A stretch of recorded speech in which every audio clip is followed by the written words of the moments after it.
Quistant, Jim Godley, Ketla Tasku, Adagitlach, Madam Nugwa, Holchenu Nugwa, Gajuch Nugwas.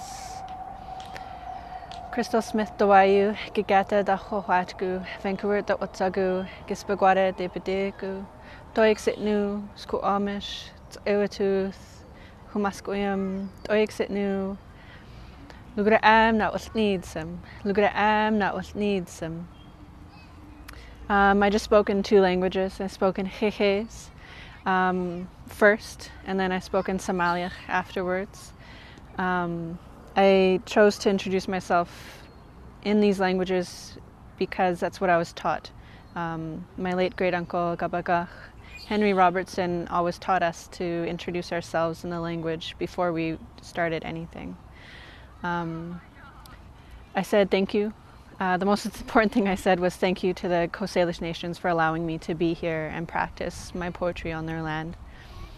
So once again, Toik Sitnu. I'd also like to say Toik Sitnu to Vines Art Festival, Toik Sitnu to the Fraser Valley Indigenous Society as well, for giving me the opportunity to share some of who I am and my art practice. So Toik Sitnu, Gaya Sika, Lugara am not what needs him, which means my heart is happy to see you. So this one's called I'm a Casualty. I dive into the ocean, submerging myself in beauty. The soft bedrock beneath me, the sweet sound of songs from whales nearby.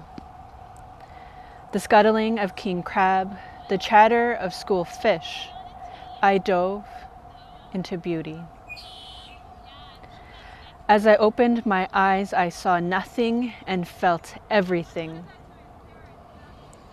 I was choking. I rose from the water which was supposed to embrace my body, yet it entangled me, and I could not break free. I was covered in thick darkness. My whole body felt ill. The slick oil slithered down my throat into my lungs. It crept. Every branch of air engulfed in dirty oil. My heart pumping, my heart slowing as oil reaches it. My blood flowing, my blood weighed down by dirty oil. I am dying. My body is filled with oil, and they try and save me cleaning my outer limbs. But how will they clean my heart which weeps black tears? How will I breathe when oil has contaminated my lungs? I am nothing but a casualty of blind greed. Money before life, oil before water, country benefits before people. Growth before stability. I am dead. But at least they tried to save me. So this poem is called Sticks and Stones, and I wrote it in 2018. Sticks and stones will break your bones, but words will never hurt you. Sticks and stones will break your bones, but words will never hurt you. Sticks and stones will break your bones, but words will never hurt you. Sticks and stones will break you, but words, they will kill you. Words like Indian Act, residential school, and English. Words like reconciliation, nation to nation, treaty. Sticks and stones break bones, but words have killed. Someone once said that the road to hell is paved with good intentions, but those intentions started with words. Just like the first assault from a bully is not with their hands, it hits harder than that. The right hook is made out of name-calling, teasing, and harassing words. Just like the first assault from a rapist is not with their hands, it hits harder than that. The sexual assault begins with catcalling, teasing, and harassing words. Just like the first assault on a nation is not physical, it hits harder than that. The war begins with degrading, dehumanizing words. This is not new, and this is not news.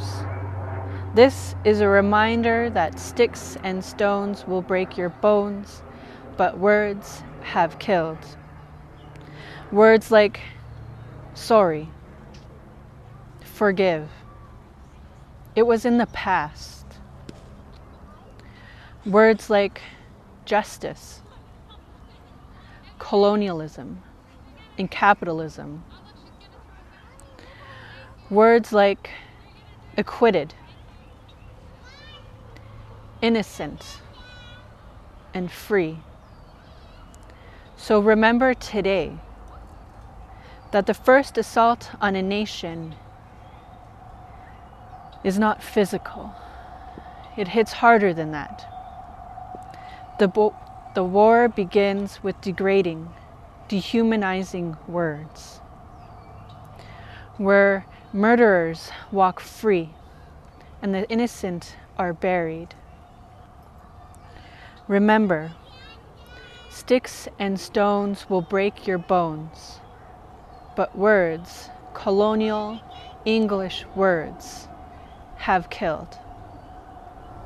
The final poem that I'm going to read is called 500 Years, and I wrote it today.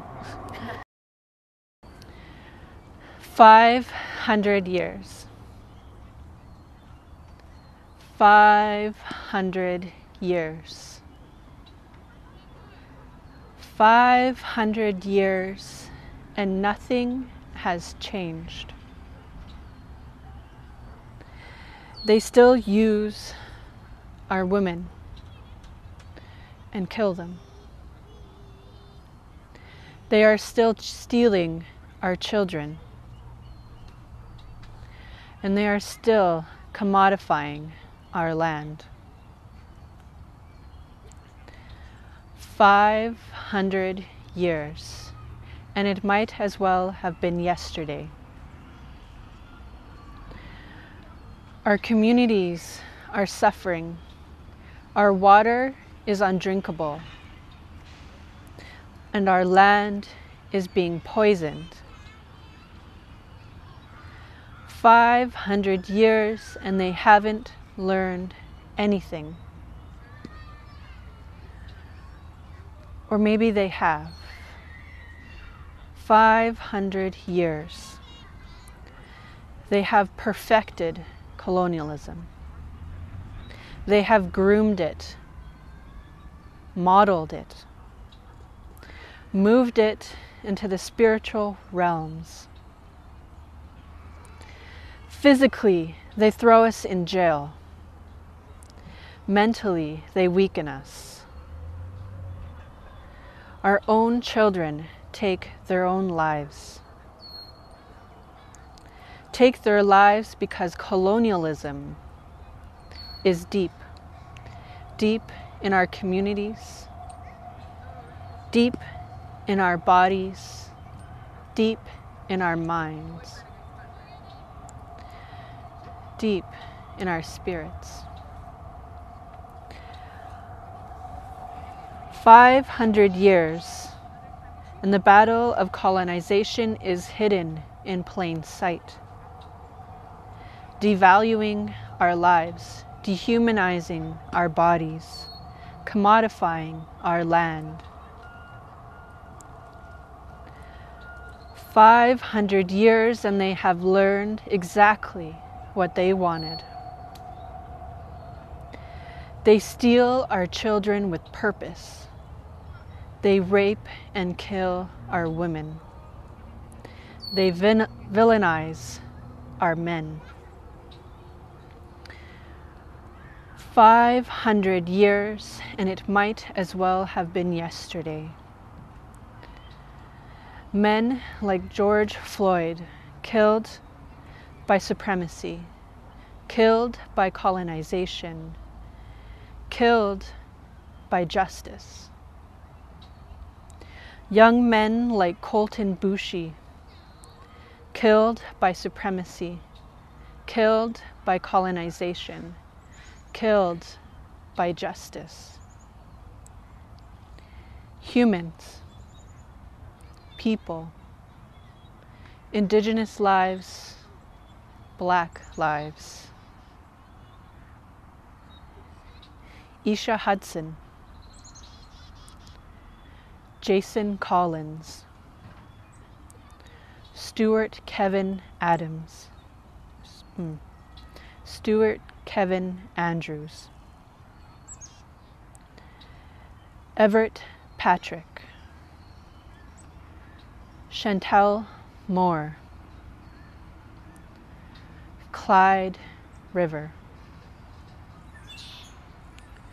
Trayvon Martin, Tamir Rice,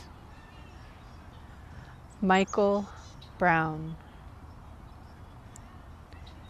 Eric Gardner,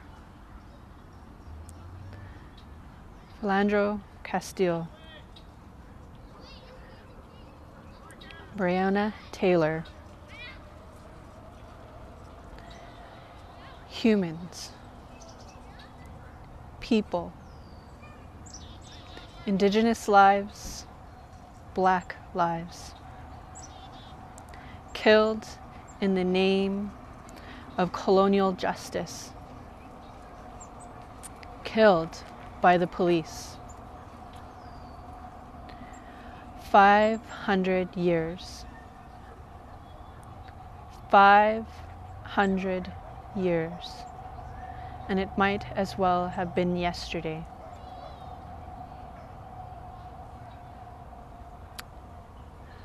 Or 1 week ago. 1 day. 1 minute. 500 years, and they haven't gotten rid of us.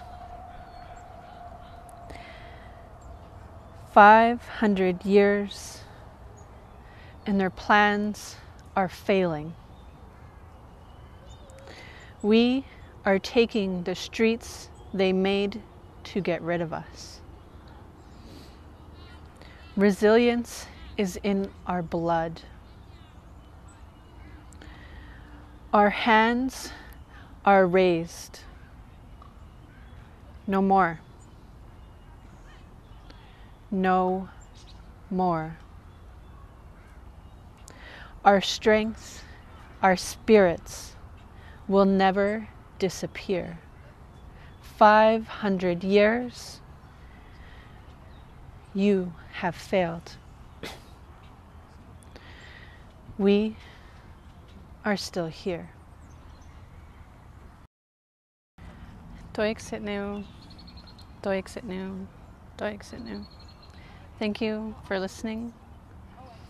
And I just want to say that there are so many other names, so many other people that have lost their lives in the name of colonialism. And I'd like to ask for a call of action to stand with our brothers, our sisters. Black Lives Matter. That their time of suffering ends. That they be liberated from the injustice that they constantly feel. And that us as Indigenous people, caretakers of this land, It is our responsibility to uphold them. That is what our ancestors would have done. And that's what we must do.